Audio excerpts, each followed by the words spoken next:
है ना। तो विद्युत धारा के बारे में आज जानेंगे। विद्युत धारा चैप्टर है ना। तो विद्युत धारा इलेक्ट्रिसिटी इसको बोलते हैं, इलेक्ट्रिसिटी या इलेक्ट्रिक करंट बोलते हैं। इलेक्ट्रिक करंट माने विद्युत धारा, है ना। तो ये देखें फिजिक्स का चैप्टर है, इसको हम लोग पढ़ेंगे। विद्युत धारा एक प्रकार का ऊर्जा है। विद्युत धारा एक प्रकार का ऊर्जा है जिसको ट्रांसफर होने के लिए किसी न किसी मीडियम की आवश्यकता होती है ना।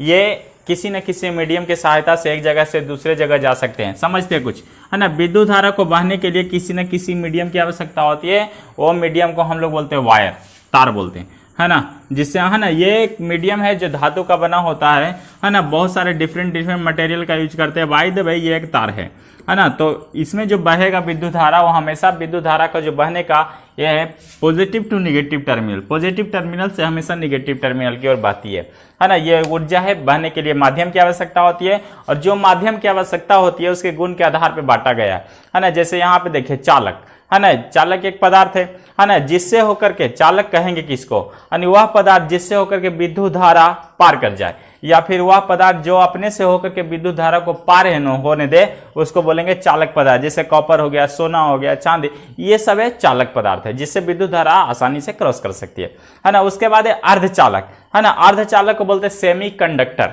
अर्धचालक को हम लोग क्या बोलेंगे, सेमी कंडक्टर। सेमी कंडक्टर का कहने का मतलब जिससे विद्युत धारा कि कुछ मात्रा पार हो जाए, है ना, पूरा पार नहीं हो पाती, उसको बोलते हैं सेमीकंडक्टर। जैसे जर्मेनियम हो गया, सिलिकॉन हो गया, ये सब सेमीकंडक्टर है। और उसके बाद एक कुचालक। कुचालक माने अचालक। कुचालक या अचालक, इसी को बोलते हैं ओपेक, नहीं ओपेक नहीं बोलेंगे, लेकिन कुचालक इसको बोलते हैं। कु माने खराब, अचालक माने चालन करने वाला।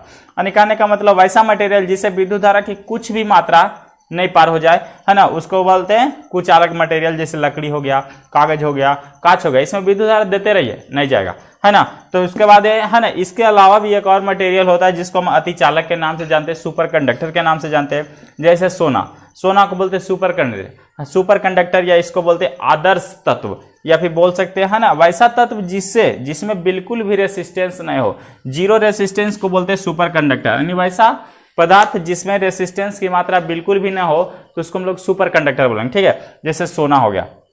विद्युत धारा दो भाग में बांटा गया है। विद्युत धारा को हम लोग जनरली दो भाग में बांटते हैं। पहला को बोलते हैं एसी और दूसरा को बोलते हैं डीसी, है ना। एसी माने प्रत्यावर्ती धारा, एसी बोलते हैं, एसी को बोलते हैं प्रत्यावर्ती धारा। प्रत्यावर्ती धारा अप एंड डाउन, है ना, और शीर्ष एवं गर्त बनाते हुए चलते हैं। इसको ऊपर वाला को बोलते हैं, जो शीर्ष ऊंचा जो बन गया शीर्ष, जो नीचा गड्ढा बना के जा रहा है उसको बोलते हैं गर्त, है ना। तो ये हो गया शीर्ष एवं गर्त बनाते हुए चलती है, अप एंड डाउन में चलती है ना। और ये दोनों के बीच का गैप है, लैम्डा से डिनोट किया जाता है ना। ये तो 0 π/2 है, तो डिस्टेंस और ये हाइट को डिटेन, है ना। तो ये प्रत्यावर्ती धारा जो हम लोग के घर में आती है वो 50 H, है ना, 50 वाट तक और 220 वोल्ट तक यूज करने के लिए आती है ना, जो हम लोग घर में यूज करते हैं, है ना। तो 50 वाट मैक्सिमम होता है, 220 वोल्ट पर हम लोग घर में यूज करते हैं। और जो घर में इलेक्ट्रिसिटी जो पावर ग्रिड से आती है वो प्रत्यावर्ती धारा होती है ना। इसको एसी करंट बोलते हैं। और बैटरी, जनरेटर, ये सबसे जो धारा निकलती है वो सीधा बहती है, ये ज्यादा डेंजरस होती है। बैटरी से निकलती है ना, और जनरेटर से निकलते हैं, या फिर छोटका पेंसिल जो बैटरी, ये सबसे जो डिस्ट धारा निकलती है ना। डीसी को ज्यादा डेंजरस माना जाता है देन एसी के अपेक्षा।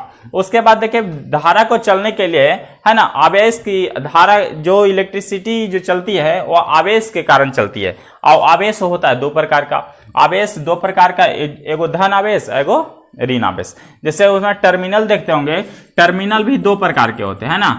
जो बैटरी में एक टर्मिनल होता है जिसमें प्लस लिखा हुआ था, एक टर्मिनल होता है जिसमें माइनस लिखा हुआ है ना। इसको बोलते हैं धन टर्मिनल, इसको बोलते हैं ऋण टर्मिनल, है ना, प्लस वाला और माइनस वाला। तो ये दो चार्ज होता है, चार्ज दो प्रकार के, पॉजिटिव और नेगेटिव। प्लस वाला से धन आवेश को डिनोट करते हैं, माइनस वाला से ऋण आवेश को डिनोट करेंगे, है ना। और यहाँ पे टर्मिनल में, जिससे हम लोग अगर मैग्नेटिज्म में थोड़ा समय के लिए चल जाएं तो वहां पे पढ़ने को मिलेगा सेम, है ना।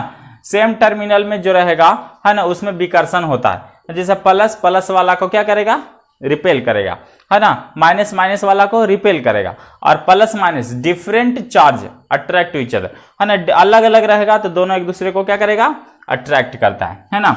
उसके बाद देखिए कुलम्स लॉ में बोला गया कि जब कोई ऑब्जेक्ट या दो बिंदु है जहां पे अलग अलग चार्ज है, पॉइंट ए है, पॉइंट बी है, एगो पे Q1 चार्ज है, एगो पे Q2 चार्ज है, और बीच का डिस्टेंस अगर R है, तो ये दोनों के बीच जो लगेगा बल, है ना, पोटेंशियल निकालना है तो, है ना, तो force is directly proportional to charge of multiplication of both, है ना, यानी दोनों चार्ज के गुणनफल के समानुपाती होता है। फोर्स जो है अप्लाई होगा चार्ज Q1 और चार्ज Q2 के गुणनफल के बराबर, इक्वेशन 1।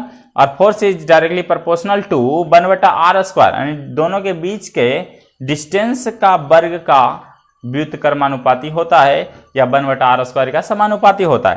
तो ये दूसरा है ना। 1 और 2 को कंजुगेट करेंगे तो फ्रॉम 1 एंड 2 से F बराबर K into Q1 into Q2/r², Q1 Q2 ये जो K है यहाँ पे कांस्टेंट लाया गया है ना, ये समानुपाती को हटाने के लिए K कांस्टेंट, ये है जो कूलम्स लॉ है ना। किसी भी दो चार्ज के बीच में जो बल लगता है इसको कैलकुलेट करने के लिए कूलम्स ने नियम दिया है। उसके बाद ये आवेश उत्पन्न कैसे किया जाता है। आवेश उत्पन्न करने के 3 तरीके हैं, है ना। आपस में दो वस्तु को रगड़ दीजिए, है ना। दो वस्तु को जब भी रगड़ते हैं, जैसे कि हम लोग कलम लेते हैं, ऐसे बार रगड़ते हैं फिर सटाते हैं, यानी छोटा छोटा टुकड़ा हो तो चार्ज होने के कारण वो उठ जाता है ना। तो ये सब रगड़ने से उत्पन्न होता है। तो हम लोग जब आवेश को दो वस्तु को आपस में रगड़ेंगे तो भी आवेश उत्पन्न होगा उसके बीच में। अगर दोनों को सटाएंगे, है ना, तो यानी स्पर्श कराएंगे तो भी, है ना, और या तो पास ला के नजदीक लाएंगे तो भी, है ना, आवेश की उत्पत्ति हो जाएगी, है ना। और एक इलेक्ट्रॉन पर जो आवेश होता है ना, वो -1.6 × 10⁻⁻19 कूलम का आवेश होता है। विद्युत धारा को हम लोग I से डिनोट करते हैं, विद्युत धारा इलेक्ट्रिसिटी को हम लोग I से डिनोट करते हैं। इसका मात्रक एम्पियर होता है और इसका संकेत A से, एम्पियर को A से लिखते हैं इसलिए A संकेत होता है। विद्युत धारा का अगर परिभाषित करना रहेगा तो विद्युत धारा को हम लिखेंगे, है ना, चार्ज, है ना, टोटल चार्ज जो बहती है ना, उसमें 1 सेकंड के लिए, प्रति सेकंड में एक किसी भी तार से 1 सेकंड में जितना चार्ज बहेगी उसको हम लोग इलेक्ट्रिसिटी बोलेंगे। वहां पे लिखा हुआ है। अगर पूछेगा आपसे 1 एम्पियर का तो आप कहिएगा 1 कूलम धारा को, 1 कूलम की धारा को, है ना, प्रवाहित करने 1 सेकंड में प्रवाहित अगर कर दिया जाता है 1 कूलम की धारा तो उसको हम बोलेंगे 1 एम्पियर की धारा प्रवाहित हो गई तार में। उसके बाद देखिए कुछ न्यूमेरिकल्स है ना, जो आपको न्यूमेरिकल में काम आएगा। 1 मिली एम्पियर, एम से मिली, एस एम्पियर, 1 मिली एम्पियर बराबर 10⁻³ एम्पियर, 1 माइक्रो एम्पियर बराबर 10⁻6 एम्पियर, 1 किलो एम्पियर मैंने 10⁻3 या 1000 एम्पियर बोलेंगे, है ना, और 1 माइक्रो एम्पियर बराबर 10⁻6 एम्पियर। ठीक है, क्लोज करो।